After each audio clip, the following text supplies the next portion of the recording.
Bonjour à tous, bienvenue dans ce nouvel épisode de Parlons Ballon avec 3 nouveaux invités.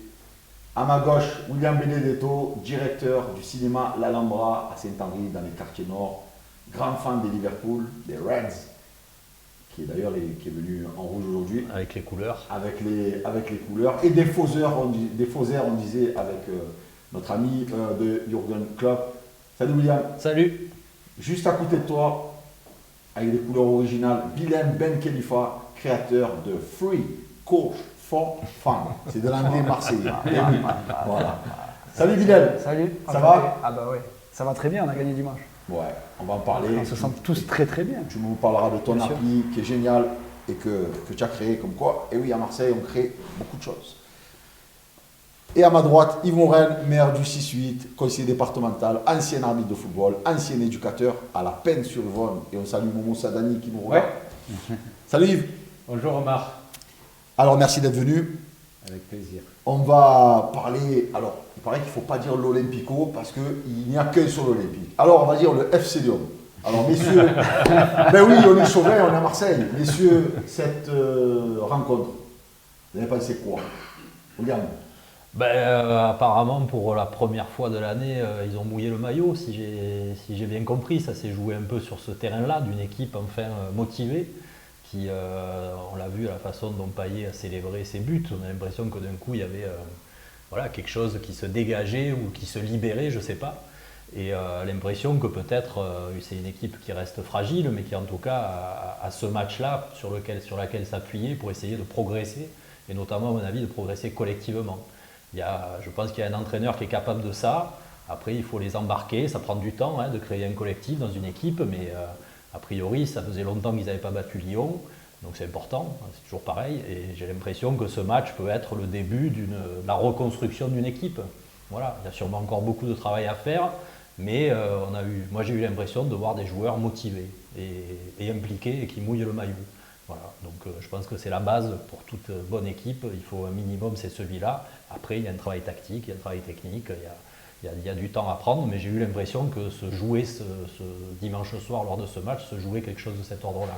Bilal, monstrueux, Dimitri Payet. En plus, tu connais mon amour pour le joueur. Malgré ses hauts et ses bas, je trouve que c'est un joueur qui est malheureusement pas estimé à sa juste valeur, qu'il a été en très peu de temps en Angleterre, mais finalement qui n'a jamais su réussir dans la continuité. On l'a payé cher quand même. 17e ballon d'or quand tu l'achètes, donc faisait partie de l'équipe type de la Première Ligue. Donc quand tu achètes un joueur faisant partie de l'équipe type de Première Ligue, ça coûte un prix. Donc Payet c'est une chose, mais pour revenir sur l'engagement, sur ce qu'a pu parler William, l'engagement c'est important dans les matchs. De toute façon, après il y a la qualité qui fait la différence. C'est-à-dire que jusqu'à maintenant, on a des hauts et des bas parce qu'on a un effectif trop court. Mais quand il y a tous les joueurs, quasiment, hormis Thauvin, on a un effectif qui peut largement finir dans les 3 premiers. Mais il faut que tu aies 11 joueurs titulaires qui soient présents sur le terrain. Donc associé à ça, il y avait la présence de Garcia et on sentait l'animosité de certains joueurs. Parce qu'en off, je pense que ça ne s'est pas super bien fini avec certains. Donc il y en a qui voulaient vraiment lui montrer que si ça s'est mal passé l'année dernière, c'était de leur faute aussi, mais pas mal de la sienne. Donc ce match, c'était soit ça passe, soit ça casse. Yves, on a vu, je fais la transition sur Rudy Garcia, ça a mis du piquant dans ce match, sa présence. Payet, il a été à la hauteur de ses propos, parce qu'il ne faut pas oublier les propos qu'il a tenus, qui étaient quand même musclés. Et puis ce stade Vélodrome, moi j'arrive pas à dire l'Orange Vélodrome, désolé monsieur l'Orange, j'arrive pas. Donc ce stade plein, ça fait plaisir. Ouais, moi, je retiendrai 3 choses de ce match. Un bon OM avec un excellent entraîneur. Un Lyon très moyen avec un mauvais entraîneur. Et le meilleur public du monde. Incroyable ce qu'ils ont fait, ce tifo, cette fan walk avant, cette ambiance tout au long du match, exceptionnel. Ce départ ce défilé de David jusqu'au Savon, exceptionnel. Il n'y a qu'à Marseille comme ça. Incroyable. Ah oui, c'est sûr que Marseille, du point de vue de l'engagement des supporters en dehors du stade, en dehors des matchs, c'est assez impressionnant. Et ils sont vraiment du côté latin, j'ai envie de dire, de la façon de fonctionner dans les stades plutôt espagnols, italiens, plutôt que dans les stades anglais ou allemands. Et c'est sûr que ce club arrive dans ces moments-là où il y a une adversité, où il y a un duel, où il y a un ennemi, j'ai envie de dire, symbolique évidemment, où d'un coup on sent que là ça mobilise toutes les forces en tout cas des passionnés de ballon de cette ville. Alors justement, bon, tu parlais d'ennemis. Est-ce qu'aujourd'hui, ce match contre Lyon, vu la supériorité financière du Paris Saint-Germain, est-ce que c'est the match de la Ligue 1, Bilal? Comme à l'époque, il y avait eu, c'était Tapi avec qui déjà qu'il avait Bordeaux. créé avec Bordeaux, qui avait essayé de créer vraiment un événement à Le part. regretté Claude Bèze. Pape Diouf avait commencé à travailler avec Jean-Michel Aulas pour essayer de faire grimper un petit peu la sauce entre l'OM et Lyon. Et aujourd'hui, au vu de l'écart financier abyssal qu'il y a entre l'OM et Paris, on a pris 4-0. Fut un temps à 4-0, quand on a reçu Lille, l'accueil aurait été bien différent. Là, match contre Lille, j'étais surpris, il n'y a rien eu, pas d'insultes, pas de tag à la commanderie, rien. Alors que c'est 4-0 contre Paris. Donc là, on s'est rendu compte, le cortège, 120 ans, supporters, 65 000 personnes pour Lyon, un tifo magnifique. Je pense que maintenant, le classico, c'est plus OM Paris. Pour nous en France, c'est OM Lyon. Alors bravo aux supporters de l'OM, bravo à tous les groupes. Ce que vous avez fait, c'est exceptionnel. Yves, ce match OM-Lyon, c'est devenu un peu le match de la Ligue 1. Moi, je pense que cette année, il y aura Paris et il y aura ensuite un peloton avec Lyon, nous, je l'espère, Lille, Saint-Étienne, Monaco peut-être qui revient bien. Entre le second, nous, et le dernier, je crois qu'il y a 10 points d'écart à peu près, donc il y a peu de... Il n'y a pas grand-chose. Il n'y a pas grand-chose. Après Lyon, il y a Jean-Michel Aulas. Et lui, il a vraiment décidé d'énerver tout le monde toute sa vie. Tu te rappelles, Omar, que pour la finale de l'Europa League, il nous avait tellement branché que j'avais dit, mais s'il a peur, il a qu'à mettre un maillet de l'Olympique de Marseille. Tu l'avais dit sur les réseaux sociaux. Tu avais lancé le défi. C'est la seule fois de ma vie où j'ai fait la une des médias nationaux d'ailleurs, comme quoi, bon, pas grand-chose. Mais c'est vrai que Aulas a cette mauvaise manie de provoquer continuellement. C'est un grand professionnel dans les affaires, dans le domaine du football. Il ne faut pas lui enlever ça, mais il a cette manie de provoquer et ensuite de venir un peu gendre lorsqu'il a le retour de bâton, c'est un peu agaçant. Mais est-ce que justement, il n'a pas gagné son pari au LAS de créer cet antagonisme marseillais-lyonnais qu'il veut depuis le début, à travers ses tweets, ses déclats. Là, on a vu encore, ils remettent une couche sur l'arbitrage avec Sanson. Alors d'ailleurs, M. Garibian, vous n'avez pas à vous mêler. Vous êtes soumis au devoir de réserve, la commission des arbitres. Ça, il est aussi mauvais dans il la était commission mauvais des arbitre qu'est-ce qui était mauvais sur le terrain. Exactement. Ça change rien. Vous êtes au courant, les amis, que la commission des arbitres s'est un peu mêlée du but qui aurait pas dû refuser. Vous avez mis en place la VAR, et bien vous assumez. Messieurs, vous en pensez quoi? Jean-Michel Aulas. Moi, je pense que c'est génial ce que fait Jean-Michel Aulas. Quand Tapi l'a placé à Lyon, il était malheureusement sur Marseille, Tapi, mais j'aurais rêvé l'avoir comme président à l'OM parce qu'on sait qu'il va défendre les intérêts de becs et ongles de votre club. Et aujourd'hui, il n'a pas un club populaire, c'est ce qu'il rêverait d'avoir, mais il ne l'a pas. Malheureusement à Lyon, ce n'est pas une ville populaire liée au football. Et ce qu'il fait, c'est le meilleur moyen de créer de la tension, de l'atmosphère, de réunir tous les médias, de créer une atmosphère qui va plaire à tout le monde. Aujourd'hui, tout le monde a été au stade parce que tout le monde voulait vivre ce moment-là. Des gens sont venus de toute la France, de toute l'Europe. Et puis quel kiff de voir Garcia perdre. Alors ça, c'était le... Finalement, c'est le chat noir, Garcia, William. Garcia, apparemment, si j'ai bien compris, il a tendance à perdre les gros matchs. C'est toujours les matchs un peu... c'est bon, on estime qu'on est gros. Quand il était entraîneur de l'OM, c'était le cas aussi, je crois. Non, mais Aulas, c'est un personnage haut en couleur. Après, c'est toujours pas... moi, je pense qu'il faut différencier le comportement un peu public, provocateur qu'il a parfois, et à mon avis, qui est à terme, qui fait un peu de bruit médiatique, mais qui n'est pas forcément bon, ni pour ses joueurs, ni pour son club.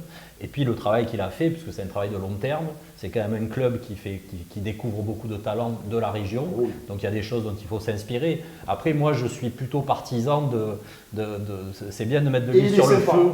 Je l'ai vu dimanche. Ça, je ne le connais pas, mais toi, je ne suis pas ami avec lui. Oui. Il devait venir dans Parlons Ballon, je renouvelle l'invitation, mais très sympa, honnêtement. Je pense qu'il faut faire attention à ces coups de bluff aujourd'hui, parce que les arbitres les écoutent, les autres supporters les écoutent, et ça peut être à double tranchant, et quand il y a un effet de retour comme ça, on se retrouve un peu pris à son propre jeu. C'est un peu un parrain au football français. Je suis un peu de cet avis, au-delà même du football. On vit dans une société violente, où les tensions sont exacerbées. Et il me semble que le rôle des responsables, quel qu'il soit, ça vaut en premier lieu pour les responsables politiques, j'essaye de me l'appliquer avec difficulté compte tenu de mon tempérament, mais ça vaut pour les responsables politiques, ça vaut pour les grands responsables de clubs de football, ça vaut pour les grands chefs d'entreprise. Je crois que les médias, qui l'oublient trop souvent, leur rôle devrait être d'apaiser et de rassembler plutôt que d'exacerber et de diviser. Et Aulas, il joue un peu trop avec ça, et un jour, il peut avoir un pépin gros. Surtout à l'époque où on est, mais je les déclats, messieurs, dans le foot, il y a toujours eu, on se rappelle, on en parlait avec Manuel Amoros, Arthur Georges qui avait dit on va leur marcher dessus, et puis Goethals, avant l'OM PSG à l'époque, puis Goethals qui avait, après le match, qui avait dit mais Amoros, Casoni, Moser, on leur marche même pas sur les bouts de pied.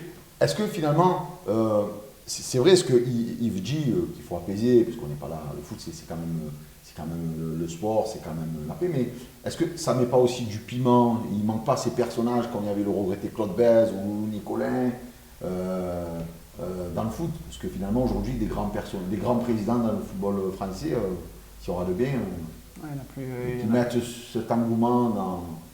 Vous en pensez quoi? Moi, j'appuierais, je suis d'accord, et de l'autre côté aussi, je ne suis pas d'accord. Pourquoi? Parce que à l'époque, il y a Eric Dimeco qu'on a parlé longuement là, sur l'histoire d'entre l'OM et Lyon il y a quelques années en arrière. La différence, c'est qu'il n'y avait pas encore les réseaux sociaux. Donc les réseaux sociaux sont accessibles aujourd'hui aux très très très très jeunes. Donc sur les réseaux très connus, limite, vous n'avez plus besoin de donner l'âge. Donc le discours aujourd'hui est multiplié par 1000, je crois, par rapport à il y a 15 ou 20 ans en arrière, où c'était finalement que les adultes qui avaient accès à ce discours. Aujourd'hui, c'est plus seulement les adultes, c'est aussi les enfants. Et donc, c'est vrai que l'image que peut donner Aulas est quand même limite en termes d'agressivité dans son discours. Mais moi, ce qui me gêne aussi derrière, c'est que l'image de la protection que devrait faire le président de l'OM ne la fait pas aujourd'hui. Mais Aulas, tu remarqueras, Bilal, et vous aurez tous remarqué, messieurs, qu'il n'est jamais vulgaire. Ah non, c'est-à-dire comparé à Lou Nicolin qui te disait Pedretti, une petite tapine, voilà. Mais on ne le prend pas au sérieux quand il est comme ça, alors qu'Aulas, on le prend au sérieux, surtout sa manière de s'exprimer, on est obligé de le prendre au sérieux, Aulas. On a Loulou Nicolin, on savait qu'il y avait une part d'humour derrière. Moi, ce qui me gêne aujourd'hui, c'est qu'à l'OM, il y a strictement rien qui protège l'institution de l'OM. C'est-à-dire que là, on s'est fait quand même lapidé dans la place publique avec le jet des cailloux, etc. Et le président de l'OM n'a pas pris une seule fois la parole depuis la fin du match, alors qu'on a quand même craché pas mal sur le club de l'OM. Bon, pas pour défendre qui que ce soit, mais l'OM et la Fédé, et même Yves, tu me diras, le préfet, je crois, avaient suggéré que Lyon vienne avec un bus banalisé, et Aulas a refusé. Donc quelque part, je ne dis pas qu'il provoque, mais des fois il faut savoir aussi... bon. Non, mais ce que dit Bilal est juste. Je ne vais attaquer personne, mais on a besoin d'une voix qui défende l'Olympique de Marseille. Et Aulas nous a tapé très fort dessus. Il a même parlé d'une zone de non-droit, de guet-apens. Et je n'ai pas entendu en phase de réponse. Est-ce qu'il faut, Yves, moi aussi je défends pas qui que ce soit, mais est-ce qu'il faut, parce qu'Aulas il tweet, il envoie. Est-ce qu'il faut systématiquement répondre chaque fois qu'il envoie? Non, il ne faut sûrement pas utiliser la même méthode que lui. Mais je pense qu'une prise de parole forte, une fois, pour dire voilà, le match s'est joué sur le terrain, on a été meilleur que Lyon, et si M. Aulas ne s'en remet pas, ce n'est pas très grave, mais le plus grand club de France a été, reste et restera l'Olympique de Marseille. Quant aux incidents, il en arrive partout, et lorsqu'on les provoque, on ne peut pas s'en plaindre. Fin de l'histoire, et on a défendu l'institution, on a défendu ce club. Je crois qu'il faut le faire. Tu aurais aimé un petit tacle appuyé de... J'aurais aimé une réponse ferme, claire et précise. J'ai compris de Bernard Tapie. Ouais. Alors messieurs, avant de fermer la parenthèse... En sortant du stade de la Louse. C'est ça, exactement. Oui, Bernard Tapie qui avait dit, je sais, maintenant, comment gagner un match. Et oui, Bernard, on t'embrasse. Messieurs, pour fermer la parenthèse olympique de Marseille, est-ce que l'OM finira sur le podium? Oui, moi je pense qu'ils vont finir sur le podium. Le niveau de la Ligue 1 cette année, à part Paris qui est au-dessus, je veux dire, s'ils font sérieusement leur travail avec un vrai entraîneur apparemment comme ils ont, s'ils n'y arrivent pas, c'est qu'il y a un problème. Bilal? En fait, pour moi, le point clé de la saison se jouera au mercato d'hiver. Pour une fois, ce mercato-là, ce n'est pas un mercato d'appoint. Si la direction réfléchit un moment, au vu du niveau de la Ligue 1 cette année, si tu renforces les financiers. Bien sûr, mais il y a l'euro. Il y a des prêts jouables sur 6 mois pour certains joueurs qui voudraient se montrer pour l'Euro. C'est indispensable parce que notre problème, ce n'est pas le 11 de départ qui est largement suffisant pour finir dans les 3 premiers. Hein. C'est les blessures et les absences. Donc si on ne comble pas des postes qui sont indispensables, on ne finira pas dans les 3 C'est sûr premiers. que le mercato d'hiver, c'est souvent les boucans, les blessés que tu prends. Parce que tu On fais a eu- rarement de bonnes affaires. On en a eu. C'est rare. Moi, je me souviens de Ouais, Pagis. le dernier qu'on a fait, je crois que c'était Pagis. Michael Pagis. Yves. Moi, Pour John. encore une fois, je suis un peu de l'avis de Bilal. Moi, je trouve qu'on est un peu court en effectif. Ouais. On n'a pas de banc. Là, déjà, on va avoir 2 absents, 3 au prochain match. J'ai peur que ce soit un peu juste. Voilà. J'espère qu'on finira sur le podium, mais dans le tiercé. Mais j'ai peur qu'on soit un peu court en effectif. Il y a quand même 40 millions d'euros en jeu. Hein. Il y a 40 millions d'euros en jeu de finir dans les 3 premiers. Donc si tu t'armes pas, Ça, plus les droits TV. plus les droits TV, Plus la motivation L'enjeu, de il est- Champions League. le niveau il est trop bas cette année. Que de jouer une Europa League ou de rien jouer. Yves, on va parler de toi. Donc tu es né à Aix-en-Provence. Personne Tu n'es n'est pas né à parfait. Marseille. Hein. Personne n'est pas Bon, parfait. ça va. Mais ça, normalement, on le dit jamais. Ah. Ah mince. On mettra le bip. Mais par contre, tu as grandi à Marseille. Oui. Tu as grandi à Marseille, donc ça va. Donc tu as été scolarisé à l'école Provence avec ta famille, voilà, dans le 6e arrondissement. Donc, Non, d'abord à l'école communale publique à la Peine-sur-Yvonne. ouais. C'est là où j'ai connu tous mes copains du foot. Hein. Et puis ensuite, à partir de la 6e, à l'école de Provence, dans le 8e arrondissement. Donc tu es marseillais, hein, tu es marseillais, hein, voilà. Bon, après tu t'es engagé en politique, tu as été élu avec Jean-Claude Gaudin la première fois en 1995, tu étais délégué à la communication, Ouais, j'étais adjoint au maire des 6e et 8e arrondissements au début. Ouais. voilà. Bon, titulaire d'une maîtrise carrière judiciaire et d'un MA de droit privé, donc tu prêtes serment au barreau de Marseille en 96 et tu exerces donc la profession d'avocat dans le 6e. Donc aujourd'hui, tu es conseiller municipal, maire du 6e et 8e arrondissement, Oui. conseiller départemental, donc tu es élu au conseil général, pour Oui. faire plus clair. Et question football, tu as été arbitre et tu as été entraîneur à la Peine-sur-Yvonne, cher à notre ami Momo Sadani, Avec qui j'ai joué. qu'on salue, que tu connais très bien et qui t'apprécie, et avec qui tu as joué. Oui, parce qu'avant d'être entraîneur puis arbitre, j'ai joué quand même. Ça, en général, on commence comme ça. Tu as joué au football. Alors, en général, quand on finit éducateur puis arbitre, c'est qu'on n'était pas le meilleur du club. Plutôt quel profil Voilà, donc moi j'étais gardien de but. Tu étais goal, ouais. Voilà, j'étais goal, j'aimais beaucoup ça. En général, je n'étais pas le meilleur au départ, mais je faisais beaucoup d'efforts, donc en général, j'arrivais à jouer normalement. Et puis à l'âge de 16-17 ans, quand ça devenait un peu plus compliqué avec l'école, les études, etc., j'ai commencé à entraîner des petits, des débutants, puis des poussins, toujours à l'ES Pénoise, hein, le stade Germain Camoin, fier de Germain Camoin. l'usine Nestlé là-bas, hein, qui était un des rares pelousés à l'époque. Maintenant c'est courant, mais à l'époque c'était rare. Et puis ensuite, le club avait besoin, pour ne pas payer d'amende, déjà ça existait déjà comme ça, d'un arbitre. Ils m'ont proposé que je fasse la formation. J'ai fait la formation.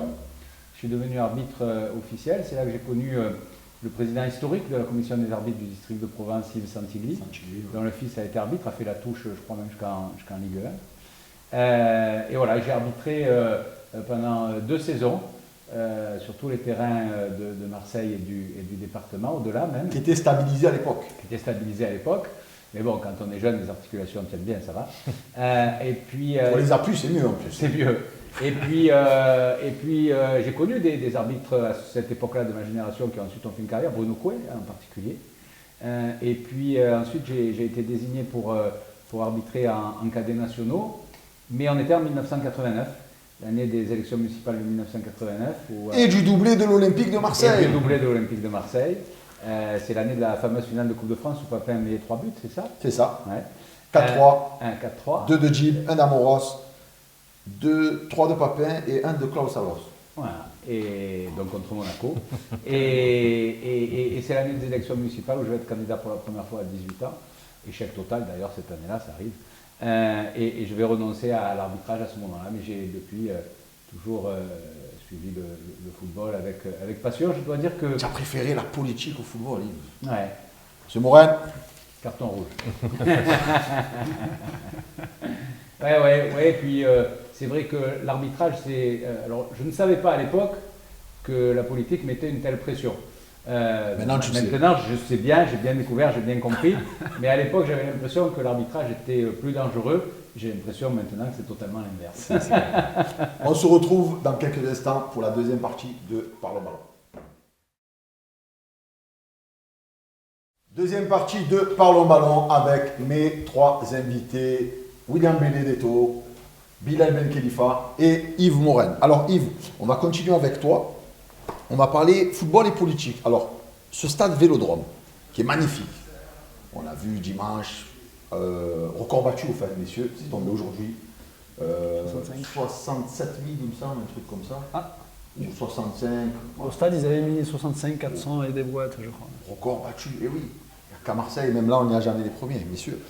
Donc, il y a eu des discussions, je ne peux pas dire que c'est une polémique, sur la vente du stade. Alors, on a vu que dans ta famille politique, Bruno Gilles était plutôt pour. Dans l'opposition, Benoît Payan contre. Martine Vassal pour. Toi, ta position là-dessus? Je suis plutôt défavorable à la vente du stade Vélodrome. Pas uniquement parce que ça a toujours été la position de Jean-Claude Gaudin, parce que c'est mon ami. Mais, vous savez, vendre à l'OM, ça ne veut rien dire. Ce n'est pas à l'OM que le stade serait vendu par hypothèse. Il serait vendu à une société commerciale qui est la propriétaire de l'Olympique de Marseille et qui est aujourd'hui la propriété de Franck Marcourt, mais demain celle de je ne sais qui et après-demain de je ne sais qui encore moins. Et il me semble qu'on ne peut prendre aucun risque avec ce stade auquel nous sommes tous attachés et qui fait partie du patrimoine vraiment des Marseillais. Ça ne me paraît pas une bonne solution et donc je suis plutôt défavorable à la vente du stade. Alors j'entends l'argument qui est de dire mais le stade il coûte cher aux Marseillais. Et il n'appartient pas véritablement aux Marseillais. Il appartient aux Marseillais, il est géré par désormais d'ailleurs l'Olympique de Marseille, ce qui a permis de donner satisfaction au club qui disait qu'il avait absolument besoin pour se développer. On va voir maintenant s'ils y parviennent. Mais il reste propriété de l'Olympique de Marseille, de la ville de Marseille, c'est-à-dire qu'il ne peut pas être évidemment vendu ou transformé en autre chose, ce qui me paraît tout à fait fondamental, surtout au cœur du 8e arrondissement que je connais bien, qui serait susceptible de créer beaucoup d'appétit. Alors ensuite, il y a l'argument de dire mais il coûte cher aux Marseillais. Alors il y a eu, excuse-moi Yves, il y a eu des chiffres dans la Provence, donc 12 millions d'euros par an payés par les contribuables marseillais jusqu'en 2045. Et qui disait donc qu'en fait c'était Arema et Bouygues qui est un consortium. Tu confirmes ces chiffres? Oui, à quelque chose de près, en tout cas je ne les conteste pas. Sauf erreur, le stade doit coûter environ 1 million d'euros par an, il doit y avoir une dizaine de millions d'euros de recettes, donc ça va faire à peu près, selon les années, entre 8 et 12 millions de dépenses pour être précis, donc c'est à peu près ça. Mais tout équipement public coûte. Je vais vous prendre un exemple dans le domaine de la culture. L'Opéra de Marseille coûte aux contribuables marseillais 20 millions d'euros par an. Est-ce que c'est parce que ça coûte 20 millions d'euros par an qu'il ne faut pas d'opéra à Marseille? Et pourtant, le stade Vélodrome permet d'injecter dans l'économie marseillaise, à travers les nuitées d'hôtels, restaurants, les bars, les taxis, les transports en commun, les guides touristiques, l'image, la réputation, beaucoup plus que l'Opéra de Marseille. Donc en réalité, ça coûte peu ou pas du tout compte tenu des retombées. Et ce n'est pas parce que l'Opéra coûte 20 millions d'euros qu'il faut s'en priver. On est dans la deuxième ville de France, il y a des équipements publics qu'on se doit d'avoir. Tu réponds quoi Yves à tes adversaires politiques notamment, qui disent qu'avec 12 millions d'euros, si on le vendrait, on pourrait renouveler des stades, construire des piscines. Est-ce que c'est vrai ou est-ce que c'est un faux débat?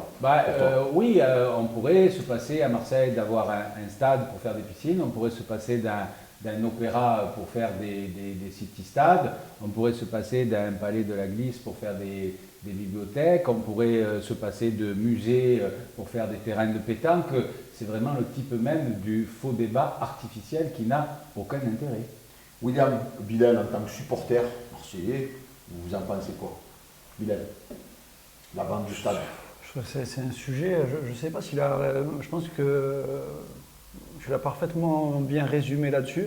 Autant, en écoutant ton discours, peut-être je le vois un peu différemment, parce que je me posais toujours la question, les grands clubs européens, les stades leur appartiennent, donc ce qui paraît logique pour être sur le même piédestal que certains gros clubs européens.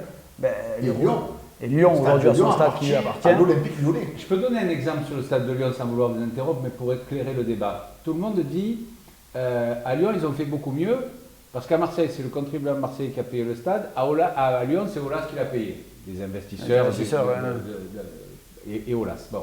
Sauf que à Marseille, c'est le contribuable marseillais qui a payé, mais le stade, il est propriété de la ville. Il est dans notre patrimoine. Il vaut quelque chose. À Lyon, c'est Aulas, enfin, les investisseurs qui ont payé le stade. Mais il a fallu payer 200 millions d'euros pour faire le tramway, pour amener faire les abords, etc. Et ça, c'est le contribuable lyonnais qui l'a payé. Donc le contribuable lyonnais, il a sorti 200 millions d'euros pour un stade qui appartient à des hommes d'affaires. Si on avait fait ça à Marseille, qu'est-ce qu'on n'aurait pas entendu? C'est vrai qu'on ne pense pas. Après, il y a aussi la fête des écoles, parce que beaucoup de parents, moi je suis parent, j'ai des enfants, la fête des écoles, c'est pas systématiquement au Stade Vélodrome, c'est-à-dire que c'est toujours sous... Mais je suis d'accord, mais ça c'est pas normal, c'est une question qu'il faut régler avec l'Olympique de Marseille en imposant des choses, justement parce qu'on est propriétaire, il faut être ferme, et s'il faut modifier la convention, il faut la modifier. Il y a évidemment des précautions supplémentaires à prendre, mais si on vendait le stade, alors pour le coup, il n'y aurait plus jamais de fête des écoles au Stade Vélodrome, ça c'est viré. Ça c'est au moins c'est clair. Non, mais c'est un débat compliqué parce qu'on est dans un pays où il y a une tradition, une histoire, une habitude de ce qu'on appelle les financements croisés, c'est-à-dire l'implication du public, du privé, et puis cette idée qu'il y a une intervention publique forte dans ce pays. C'est pas qu'à Marseille. Moi, le cinéma que je dirige, il appartient à la ville de Marseille. Il nous est mis à disposition et on fait là-dedans un travail en lien avec les services de la ville. C'est un peu la même logique, même si on n'est pas sur les mêmes. Et effectivement, dans les autres clubs, le Liverpool par exemple, tous les stades appartiennent au club. C'est un autre fonctionnement, c'est une autre tradition. Là, en l'occurrence, qu'est-ce qu'il faudrait faire? Moi, j'avoue que je ne sais pas trop, mais je pense que le stade Vélodrome représente évidemment beaucoup plus que ce qu'il est concrètement. C'est un lieu symbolique fort. C'est sûrement un des lieux qui identifie Marseille le plus à l'échelle du monde. Donc c'est pas n'importe quoi c'est pas juste un stade, c'est pas juste du béton, etc. Sachant que donc, sur ça, il y a Hérault qui précisait que le deuxième monument le plus visité à Marseille, c'était le Stade Vélodrome. Oui. Après Notre-Dame de la Garde. Ben oui. Notre-Dame de la Garde. Donc on n'est pas avec un obus. Enfin voilà. Puis on l'a vu avec le concert de Soprano, j'y étais. Soprano, Saïd, bravo. Stade rempli, il va y avoir Joule. Après, bon, on aime, on n'aime pas, mais en tout cas, c'est génial. Non mais voilà, donc moi je suis par exemple la fête des écoles, je pense que c'est important que ça se déroule dans ce lieu-là parce que c'est un lieu symbolique où ces minots qui vivent ce moment de la fête des écoles, c'est un moment qui les marque à jamais dans leur vie de citoyens. Donc je pense qu'il faut essayer de trouver un compromis pour que ce club puisse se développer à l'échelle européenne telle que se développent les autres clubs et tenir compte des particularités de ce stade, de cette ville et de ce pays. Il faut y faire, mais ça c'est de la responsabilité de l'OM maintenant qu'il y en a la gestion, il faut y faire des choses différentes. Je me souviens d'avoir assisté à l'étape du Tour de France avec arrivée et départ du contre-la-montre l'avant-dernier jour. Départ au Stade Vélodrome, retour au Stade Vélodrome, monté à Notre-Dame de la Garde, c'était un truc d'anthologie exceptionnel. Donc voilà, moi je pense qu'il faut pousser vers là. Et en plus, la vente c'est one shot. C'est-à-dire que vous vendez, je ne sais pas combien ça vaut, on dit 500 millions, 600 millions. Une fois que tu as encaissé 600 millions, c'est-à-dire 2-3 années d'investissement de la ville de Marseille, c'est terminé, tu n'as plus le stade. Mais moi, je le prenais peut-être dans l'autre sens, ce qui intéresse les Marseillais, les supporters de l'OM, c'est le modèle social, ce qui a toujours intéressé les supporters de l'OM. Parce que si les supporters de l'OM étaient actionnaires du club, que le stade appartienne aux supporters, ça n'aurait pas été la même chose. Ça a été tenté, mais là, ce n'est pas le cas. Donc là, le discours que Yves porte, il est logique parce que l'OM appartient non pas à ses supporters, mais appartient à des hommes d'affaires qui investissent de l'argent pour faire ce qu'ils ont. Après, aujourd'hui, l'OM finalement n'a pas spécialement intérêt à acheter le stade, puisque maintenant ils l'ont, on va dire, en location, ils font ce qu'ils veulent. On a vu qu'il y a les LED maintenant au stade de l'Europe. Ça aussi, ça fait débat. Bon, on en parlera dans une autre émission. Yves, un petit mot de politique avant de passer à nos deux autres invités. Au moment où on se parle, puisqu'on enregistre l'émission, donc il y a Bruno Gilles et Martine Vassal, les deux candidats de ta famille politique qui sont à Paris. C'est compliqué pour l'investiture, c'est un peu compliqué.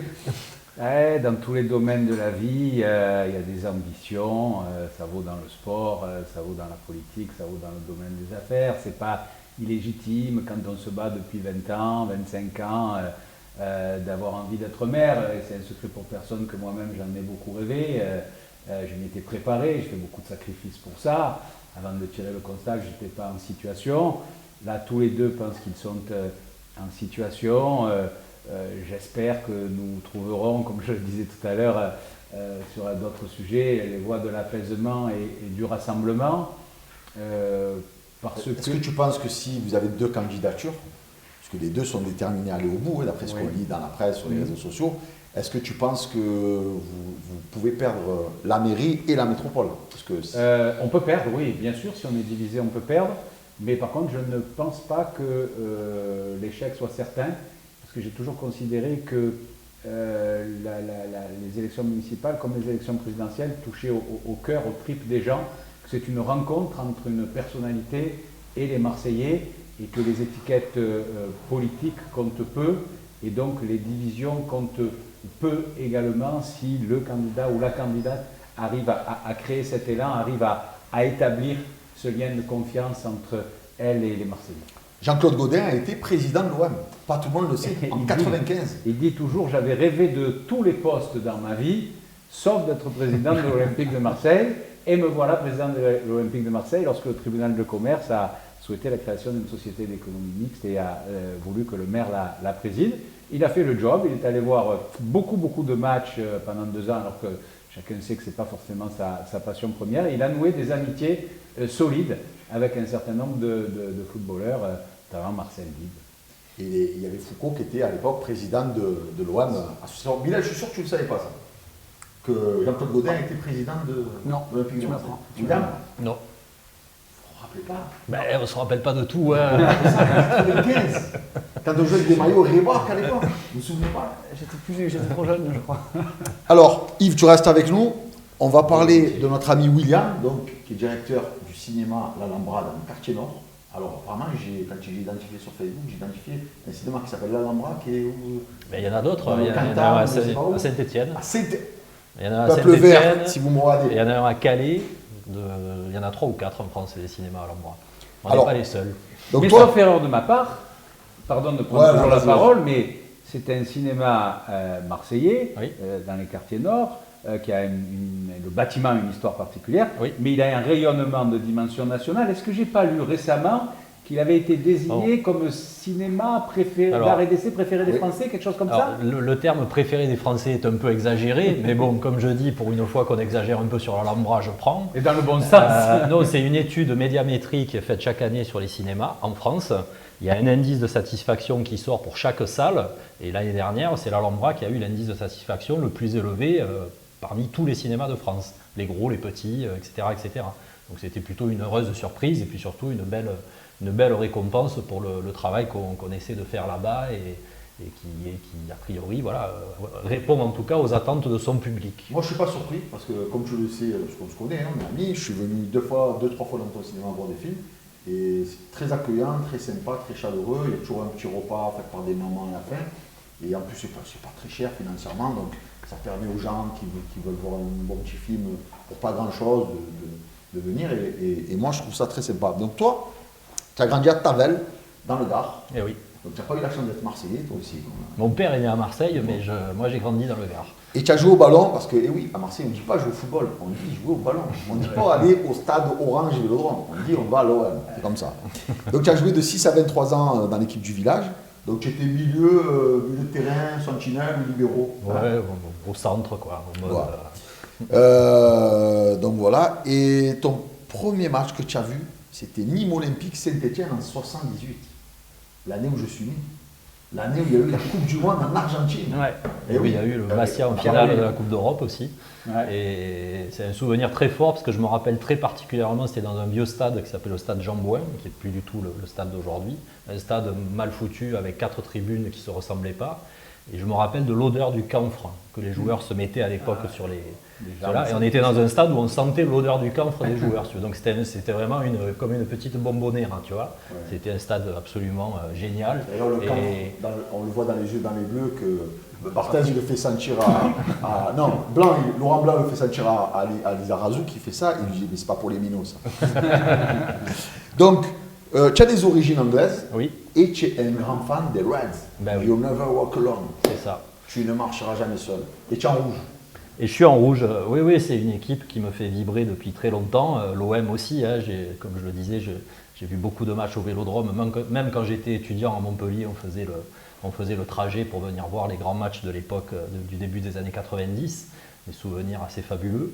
Mais oui, Liverpool représente quelque chose de très fort. Et puis au fil du temps, je trouve que c'est un club qui a une histoire tragique, hein, puisqu'elle est faite de moments très très compliqués. Il y a eu les hooligans, etc. Et je trouve que l'évolution du club, qui a gagné la Ligue des Champions l'année dernière, dans le monde moderne d'aujourd'hui, c'est-à-dire concilier une tradition, une histoire, quelque chose de très fort. Quand on va à Anfield, moi la première fois que je suis allé à Anfield il y a 15 ans, on a l'impression de revenir en 66, tellement on rentre dans un stade, on a l'impression qu'il n'y a pas bougé, et en même temps qu'il y a un des clubs les plus modernes et les plus connus au monde. Je trouve qu'ils ont réussi à vraiment accompagner leur évolution et à rester un club ancré dans quelque chose de très fort. Il y avait un supplément de France Football la semaine dernière qui le racontait très bien, et en même temps d'être un club très moderne. Et il me semble que Liverpool et Marseille sont des villes qui ont une histoire, qui ont un trajet, qui représentent dans leur pays des choses très très similaires, hein, c'est-à-dire des villes un peu rebelles, des villes un peu à part, des villes qui ont un lien très fort avec la colonisation, donc avec la décolonisation, avec des villes-ports. Et je pense que c'est ces deux villes qui se ressemblent beaucoup. C'est populaire et portuaire, Liverpool. Populaire, portuaire, et puis voilà, et puis des villes qui ont un rapport avec le monde, qui dépassent le simple lien avec leur pays. Je pense que Marseille, c'est une ville qui a vraiment une histoire forte avec le monde entier. La preuve avec ce qu'elle est aujourd'hui, mais on devrait plus se le dire et se le redire, et de se dire que notre destin, me semble-t-il, à Marseille, il est à ce niveau-là. Et cette particularité des clubs anglais avec pas de grillage, hein, depuis le Hazel, depuis Lisborough surtout. En fait, tu as un genre où tu es... Ce qui est fabuleux quand on voit un match en Angleterre, c'est le rapport entre les spectateurs et ce qui se passe sur le terrain. C'est-à-dire un défenseur fait un tacle, il y a tout le stade qui applaudit. Moi, ça me fait des frissons, quoi. Je trouve ça génial.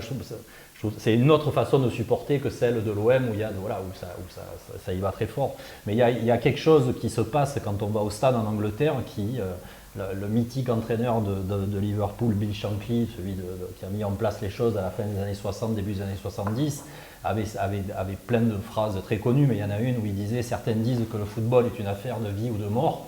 C'est bien plus que ça. Voilà. Donc ça dit tout sur la façon dont ce que ça a pu représenter dans cette ville, ce club en particulier, les deux clubs, puisqu'il y a un autre club, Everton, qui est aussi un club important. Et c'est, voilà, et moi, les fois où je suis allé là-bas, c'est assez fascinant. Et puis regarder les matchs à la télé, évidemment, c'est un vrai plaisir. La première ligue, c'est quand même en termes d'intensité. Et de... Moi, c'est mon championnat préféré. Ça y va, quoi. Juste avant la Liga. Et il y a quelqu'un qui a dit que le foot est né en Angleterre, mais que son avenir, paraît-il, est à Marseille. Je crois que c'est Adidas qui a fait ça. Je fais la transition avec toi, Bilal. Tu sais quoi, en faisant même la transition derrière, il y a un réalisateur marseillais, vous peut-être connaître, qui était un cinéaste, qui avait fait un reportage qui s'appelait On the Edge, et en fait, il y avait avec la capitale de la culture européenne, supporter de Liverpool, supporter à Marseille, supporter de Galatasaray. Et en fait, c'est les ports, c'est les différents ports avec l'histoire. Donc, les supporters de Liverpool qui étaient venus dormir sur Marseille avec un ultra marseillais, un supporter de Marseille qui a été à Istanbul. Et en fait, pour reprendre ce que tu disais sur la relation que peuvent avoir les fans de Liverpool ou de championnat turc ou de Marseille, ça rapporte à la culture de la ville, la culture du sport dans la ville, mais vraiment la culture de la ville. Et je trouvais que ce reportage était assez fou de voir la ressemblance qu'il y avait alors que les gens ne parlaient pas la même langue. Alors Bilal, on va faire la transition avec toi. Donc tu as créé Free Curve for Fans. J'arrive, hein, petit à petit. Le nom va évoluer en plus. C'est impressionnant. Tu as vu ça comme je progresse? On n'a pas reconnu le nom du début, mais...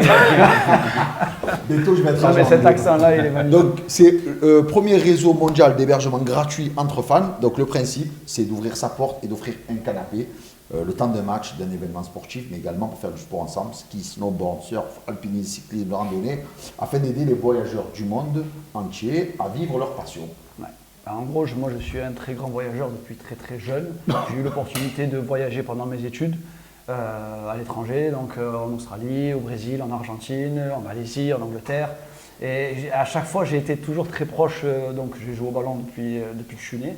Depuis que j'ai 4 à 5 ans, malheureusement pas au niveau où j'aurais espéré être, mais à un niveau quand même intéressant. Et dans la famille, on est très ballon. Mon frère était au centre de formation à l'OM aussi jusqu'en CFA. Et j'ai souvent visité les stades avec des locaux, énormément. J'étais au Maracana avec des supporters brésiliens.